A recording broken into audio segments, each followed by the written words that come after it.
Está tudo. Pé. Vamos todos morrer com o Vamos de facto. Vanderdinga. Por favor. Ai meu Deus.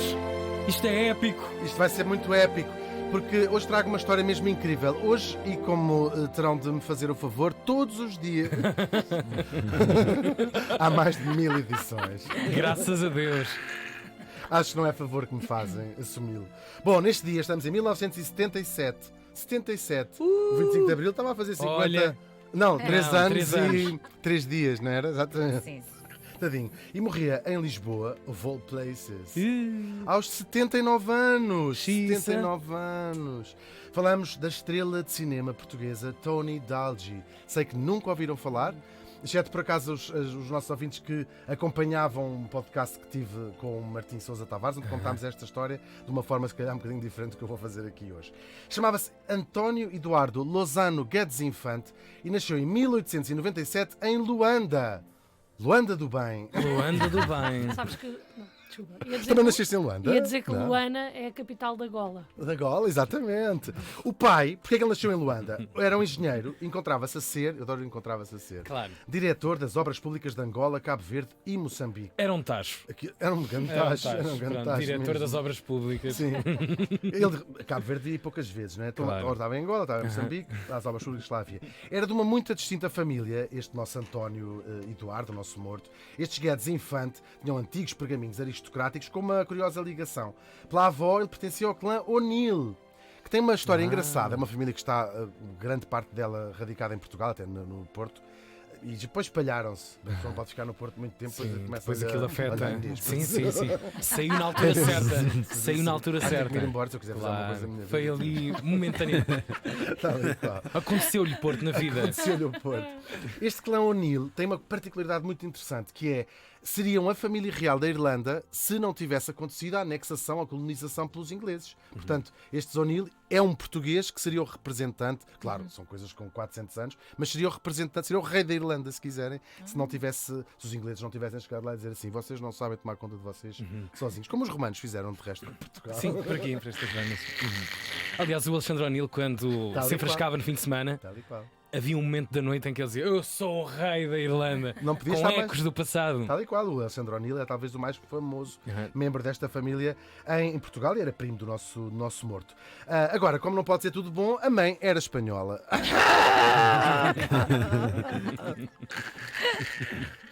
Quem vos dera a vocês ter uma mãe espanhola, pá. Entretanto, já lá vamos à senhora. O nosso António tinha também uma irmã, que era 10 anos mais nova, chamada Antónia. Era o António e ela, a Antónia. Antónia, que era para o pai não se baralhar. Claro. Depois tinha os outros, provavelmente, espalhados por Angola, Cabo Verde e Moçambique. Aquilo foi um período relativamente curto em que ele viveu lá, era um cargo que ele lá teve. Entretanto, quando eles são ainda miúdos, o António tem 18 anos e a irmã 8, pois era 10 anos mais nova. Vocês Muito tinham. bem, Hugo. A vida vai dar uma volta. A mãe, que eu já disse que era espanhola, e era uma antiga cantora de ópera, usava o nome artístico Blanca Drima. Bem, fica a família do marido provavelmente também não achava muita graça, Sim. não tinha achado já muita graça ao casamento. E ela vai para Madrid, onde canta, faz uma carreira até bastante importante no teatro, lá na ópera. Blanca mais branca não há. Exatamente. Como a lixívia. Drima. Sim. A madrima.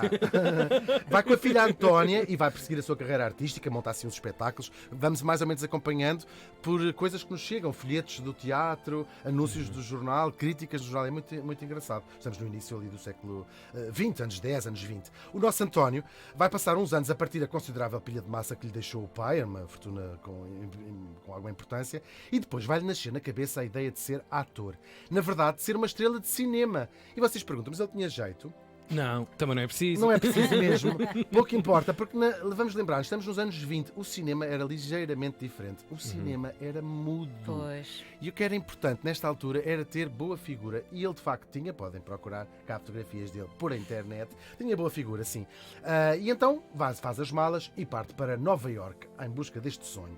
Ele vai adotar o nome artístico Tony, primeiro até António, depois Tony, mais à inglesa, ou mais anglófilo, e depois vai escolher as iniciais do seu nome, António Lozano Guedes Infante, e cria este Algi. Põe um Y no fim para dar assim mais pinta e fica o Tony Dalgi. A irmã, que também era artista, andava já com a mãe nesta altura, estava em digressão pelo Brasil e ele liga-lhe e diz assim: a menina está onde? E ela: estou no Brasil. E ele disse: não venha a Nova Iorque.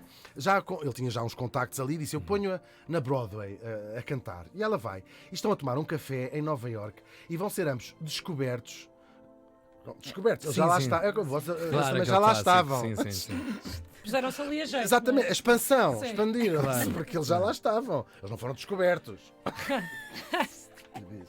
Por Natasha Rambova. Tem nome de artista de Tem. variedade. Da noite. Mas é uma mulher incrível. Foi atriz, foi produtora, foi argumentista. É uma mulher muito importante do início da história do cinema. E era sobretudo famosa na altura por ser a mulher da maior estrela de cinema daquele tempo. Falamos do italo-americano Rodolfo Valentino. Cabe aqui falar um bocadinho da importância do Rodolfo Valentino, sobretudo na América. Ele vai fazer muitos filmes, ele morre muito novo, uma comoção. Se calhar já ouviram falar desta história, quando ele morre, é assim uma comoção gigantesca, sobretudo nas mulheres. E ele vai mudar completamente o paradigma do que era ser até mesmo um homem dentro e fora do cinema. Claro, havia aquela que nós chamamos masculinidade tóxica também no cinema, o cowboy, esta coisa toda, muito masculina, com muita testosterona, e o Rodolfo Valentino é o contrário disto. É um homem que não tem medo de chorar, até de se arranjar, como nós chamaríamos à italiana, não é? Com o cabelo todo puxado para trás. Tudo isto é inventado pelo Rodolfo Valentino. Isto causa uma onda de choque entre os homens americanos, só que com um sucesso gigante entre as mulheres. E isto faz eles pensarem assim: aqui há coisa.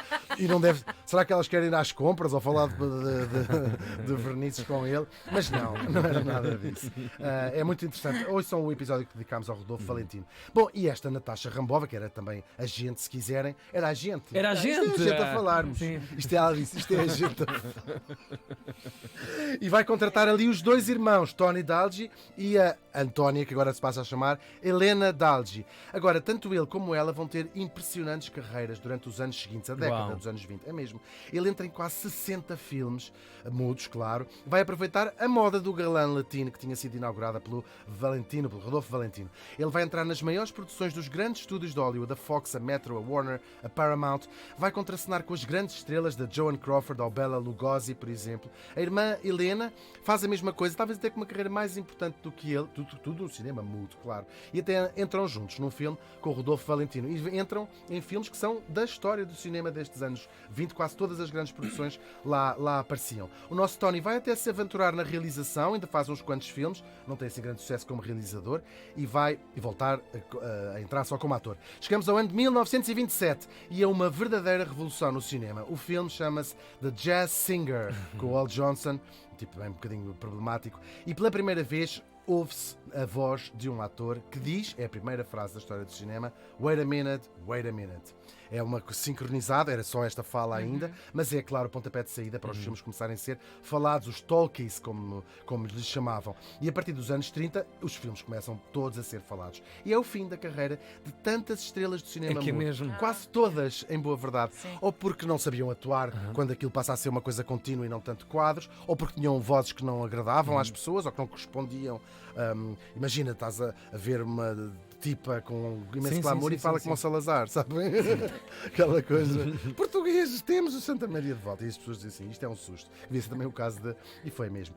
Aproveito a propósito deste tema. Já outro dia falámos aqui dele. Não podia recomendar mais o filme Sunset Boulevard. Eu já sabia que ia dizer. É mesmo incrível. Como não é? É mesmo. Vejam, quem não viu ainda. Conta precisamente a história de uma personagem, Norma Desmond, que é uma antiga estrela de cinema, que sonha em fazer um comeback, de cinema mudo, claro, e é a sua problemática toda. É talvez um dos grandes filmes da história do cinema mesmo. A curiosidade do filme é que ele é protagonizado por uma atriz, Gloria Swanson, a quem lhe tinha acontecido precisamente igual. Ela é uma estrela de cinema mudo que desaparece e que vai fazer um comeback, e com os filmes sonoros a carreira dela morre, e este vai ser o papel que acaba por ser o papel da sua vida. Ou seja, a própria Gloria Swanson, há muitas pessoas que não sabem como é que ela se chama, porque chamam-na Norma Desmond, que era apenas o personagem dela no filme. É incrível. E ela teria desaparecido para sempre se não fosse este filme. O nosso Tony Dalgi deixou Hollywood que depois do cinema, que já não contratavam para os cinemas falados, ainda fez uma data de filmes na Europa, em França, Espanha, Itália, e entrou em alguns filmes falados em Portugal. Ele não deixou grande impressão nem memória, mas a verdade é que de certeza que já o viram e nem sabem quem é ele. Ele entra no Leão da Estrela, se lembra do filme, ele é o almirante, que é o verdadeiro dono da casa, só no fim, e até na grande produção com o ensemble cast Fado, História de uma Cantadeira, ao lado da Amália, do Vasco Santana, que é uma espécie de biopic da Amália. E depois retirou-se e viveu o resto da vida discretamente, tal e qual como a Que irmã. volta! É verdade. E esta é a verdadeira história da verdadeira primeira estrela portuguesa de Hollywood, muito antes do Joaquim de Almeida e outras pessoas. É uma história igual à de tantas outras estrelas dos primeiros tempos, dessa coisa fascinante que é o cinema. E é também a história de atores e atrizes que não sobreviveram à chegada dos filmes sonoros. Gente que costumava ser grande e que depois deixou de ser. Talvez porque fossem canastrões, que até admito que seja o caso destes nossos irmãos. Ou talvez, como diria a Norma Desmond no Sunset Boulevard, tenham sido os filmes que ficaram mais pequenos. O Tony Dalgi morreu faz hoje 47 anos.